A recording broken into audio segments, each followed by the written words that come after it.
سر آپ لوگوں کا یہ جو ڈسکشن ہے اس کو سنا بڑا اچھا لگا، اور یہ جو ڈسکشن ہے یہ ہونا چاہیے، کیونکہ ڈسکشن سے جو ہے پھر پتہ چلتا ہے کہ مسائل کہاں پر ہے، اور ایک مرتبہ نشاندہی ہو جائے تو پھر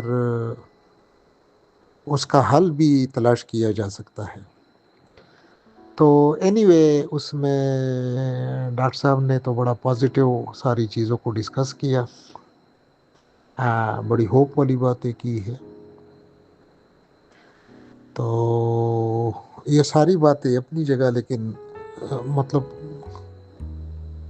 کچھ چیزیں ایسی ہے جو ریئلٹیز بھی ہے، اور ان ریئلٹیز کو بھی ہمیں مطلب یہ ہے کہ ڈسکس کرنا ہوگا۔ اور اس میں سب سے پہلی ریئلٹی جو ہے وہ یہ ہے کہ ایف ایس سی میں میتھس کا انرولمنٹ بہت کم ہوا ہے۔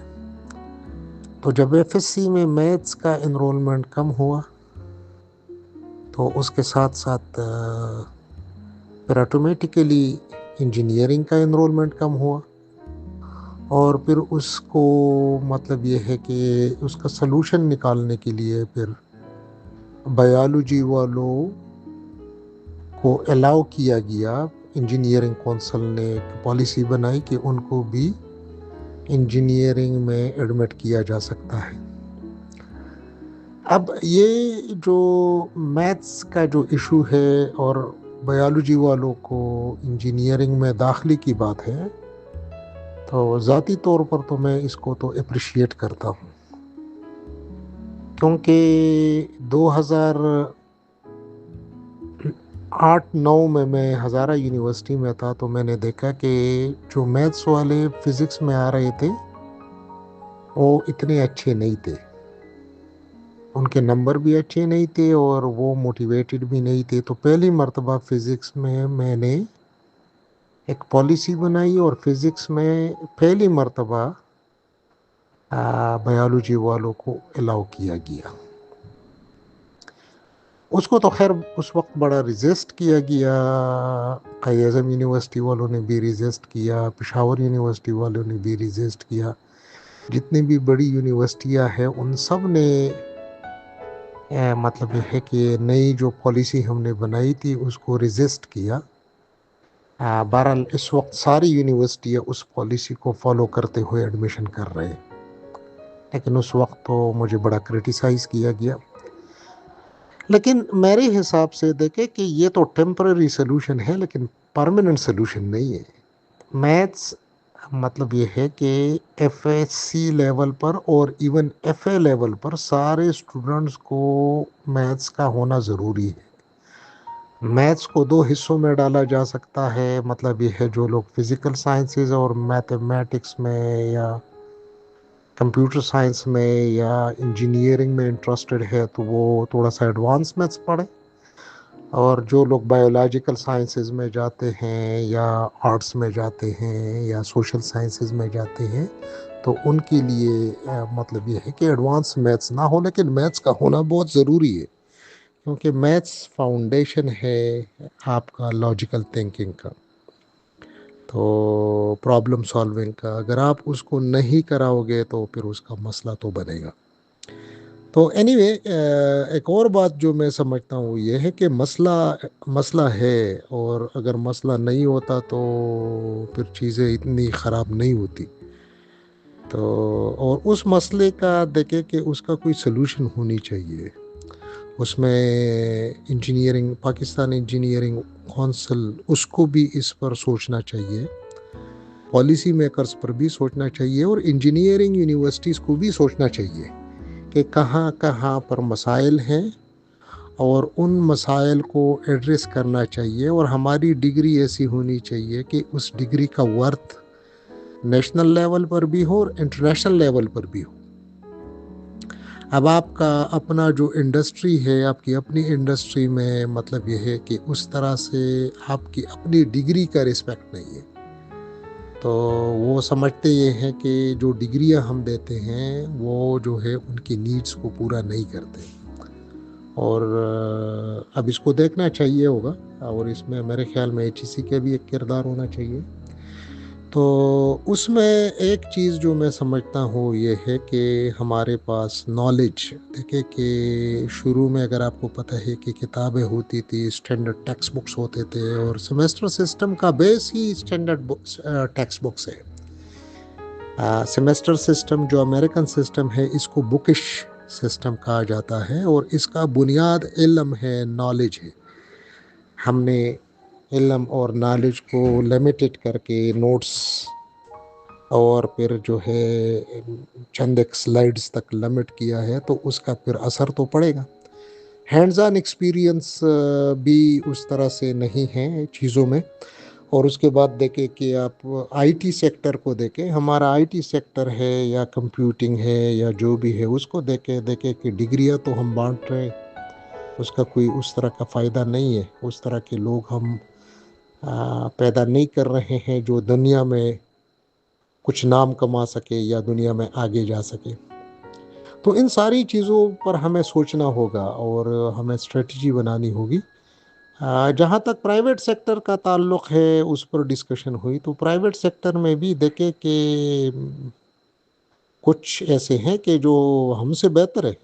مطلب یہ ہے کہ اگر آپ لمز کو دیکھیں، آپ کو اگر یاد ہو تو لمز نے قائد اعظم یونیورسٹی میں بہت بڑے پروفیسر ہوتے تھے، لیکن لمز میں وہ نہیں چل سکے، انہوں نے فارغ کر دیا۔ پھر وہ جو ہے اس کے بعد ایف سی کالج سے بھی اس کو فارغ کر دیا گیا، کیونکہ وہ ڈیلیور نہیں کر سکا۔ پرائیویٹ سیکٹر کو تو دیکھے بننا چاہیے۔ تو پرائیویٹ سیکٹر میں اس میں کوئی شک نہیں کہ ہے کہ کچھ پرائیویٹ سیکٹر کاروباری زیادہ ہے، لیکن کچھ پرائیویٹ سیکٹر جس طرح لمز ہے یا آپ کا یہ دوسرا جو ہے یہ ایف سی کالج ہے، یہ تو بڑے اچھے ادارے ہیں، بہت اچھا کام کر رہے ہیں۔ اور انجینئرنگ سیکٹر میں تو دیکھیں کہ اس وقت نسٹ جو ہے بہت بہتر جا رہا ہے، اور خاص طور پر اس کا سیول انجینئرنگ کو میں نے جو دیکھا، آئی واز امپریسڈ۔ ہمیں اب سارے اداروں کو جو ہے اسی طرح سے لے کے جانا ہوگا، ان کو اسٹرینتھن کرنا ہوگا۔ اور دیکھیں کہ ہمیں انڈیا کو دیکھیں، انڈیا نے آئی ٹی بنایا اور اس نے انڈیا میں انقلاب لایا۔ ہم نے کیا کیا؟ میرے خیال میں اس کا کوئی متبادل پاکستان میں آئی ٹی کا متبادل پاکستان میں کوئی نہیں ہے۔ غلام اسحاق خان انسٹیٹیوٹ بنا، اس نے کوئی ڈیلیور نہیں کیا۔ اس کے بعد جو ہے باقی ادارے ہیں، آپ دیکھ لیں، کوئی ایسا ادارہ نہیں آ سکا جس کو ہم کہہ سکے کہ یہ جو ہے ٹیکنالوجی کو مطلب یہ ہے کہ آگے لے کے جا رہے ہیں، انجینئرنگ کو آگے لے کے جا رہے ہیں۔ اور پاکستان جو ہے، پاکستان میں اس طرح کے گریجویٹس پروڈیوس کر رہے ہیں کہ جو بین الاقوامی مارکیٹ میں جس طرح آئی ٹی کے گریجویٹس کو دیکھے، امریکہ میں دیکھے یا یورپ میں دیکھے، جدھر بھی دیکھے، تو اس کے جو گریجویٹس ہیں وہ سی او اوز لگے ہوئے ہیں، they are leading big companies worldwide۔ تو یہ ساری چیزوں پر ہمیں مطلب یہ ہے کہ سوچنا ہوگا۔ اور اگر ہم کہیں کہ سب ٹھیک ہے تو پھر تو ٹھیک ہے، پھر تو مطلب یہ ہے کہ قناعت سب سے اچھی چیز ہے۔ لیکن دیکھیں کہ ایمبیشنز ہونی چاہیے، کیونکہ بچے جو ہے، بچوں کے ڈریمز ہیں، اور ہمارے بچے جو ہے نیچرلی وہ بھی یہ چاہتے ہیں کہ وہ ایسی دنیا میں پاکستان کو مطلب یہ ہے کہ دنیا کے ترقیاتہ ممالک کے صفوں میں وہ دیکھنا چاہتے ہیں، اور وہ تبھی تک پاسبل نہیں ہے جب تک ہم ریئلسٹک نہ ہوں۔ وہ تبھی تک پاسبل نہیں ہے جب ہم یہ انالیسز نہ کریں کہ کہاں کہاں پر مسائل ہے، کہاں کہاں پر ہمیں جو ہے سسٹم کو بہتر بنانا ہے، کہاں کہاں پر کمزوریاں ہے۔ تو ان ساری چیزوں کو ہمیں دیکھنا ہوگا، اور مجھے امید ہے کہ اگر ہم ایسا کریں گے تو ہمارے جو جوان ہیں ان کے جو پوٹینشلز ہے، تو ان کے پوٹینشلز میرے خیال میں سب سے بہتر ہے، لیکن ان کو اس طرح سے انوائرمنٹ نہیں مل رہا ہے جس طرح ان کے پوٹینشلز ہیں۔ اور اسی کی وجہ سے مطلب یہ ہے کہ ہم ڈے بائی ڈے لوگ اوپر جا رہے ہیں اور ہم نیچے جا رہے ہیں۔ بہرحال ڈسکشن اچھا لگا، اور میں چاہوں گا کہ اسی چیز کو آپ کنٹینیو کریں، لوگوں کا اوپینین لیں. ضروری نہیں ہے کہ ہر بندے کا ایک اوپینین ہو، کسی کا ایک اینگل سے سوچے گا، کوئی دوسرے سے سوچے گا، کوئی پازیٹیو بولے گا، کوئی نگیٹیو بولے گا. اور اس طرح سے اس ڈسکشن سے نیچرلی دیکھیں کہ مختلف ڈائریکشنز میں مطلب یہ ہے کہ چیزیں کھلے گی، پھر اندازہ ہوگا، اور اس کے بعد دیکھیں کہ ultimately we can reach to a clear مطلب یہ ہے کہ سچویشن کے کہاں پر مسائل ہیں. اور جب مسائل کا پتہ چلے تو پھر ان کے حل کے بارے میں بھی سوچا جا سکتا ہے اور حل نکالا جا سکتا ہے. شکریہ سر، بہت مہربانی، تھینک یو. السلام علیکم.